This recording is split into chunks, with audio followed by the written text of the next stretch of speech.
കാരണം ഞാൻ തുടങ്ങിയിട്ട് ഇന്ന് വരെ എൻ്റെ പത്രം മുടക്കിയിട്ടില്ല. കാരണം അങ്ങനെ ഒരു എന്ത് വീട് പട്ടിണിയാണെങ്കിലും ശരി, പത്ര ആഫീസിൽ ഞാൻ കറക്റ്റാണ്.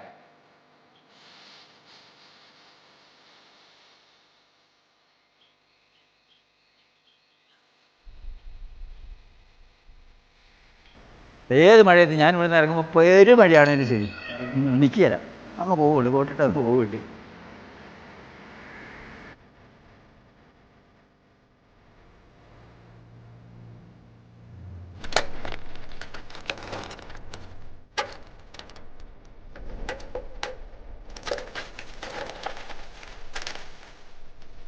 നമ്മൾ ഇതുകൊണ്ടാണല്ലോ ജീവിച്ചതും ഇന്നും ജീവിക്കുന്നതും അതുകൊണ്ടാണല്ലോ. അതുകൊണ്ട് അതിനെ സംബന്ധിച്ച് എനിക്ക് യാതൊരു വിചാരിച്ച ഇന്നും വരെ ഉണ്ടായിട്ടില്ല. ഒന്നുമില്ല. കാരണം നമ്മളൊന്നുമില്ലായ്മയിൽ നിന്നാണല്ലോ നമുക്കെല്ലാം കിട്ടിയത് തൊഴിൽ നിന്നാണ്. ആണ്. അതുകൊണ്ട് തന്നെ തൊഴിലിനെ തൊഴിലിനെ അത്രയും ആത്മാർത്ഥമായിട്ട് സ്നേഹിക്കുന്നുണ്ട്.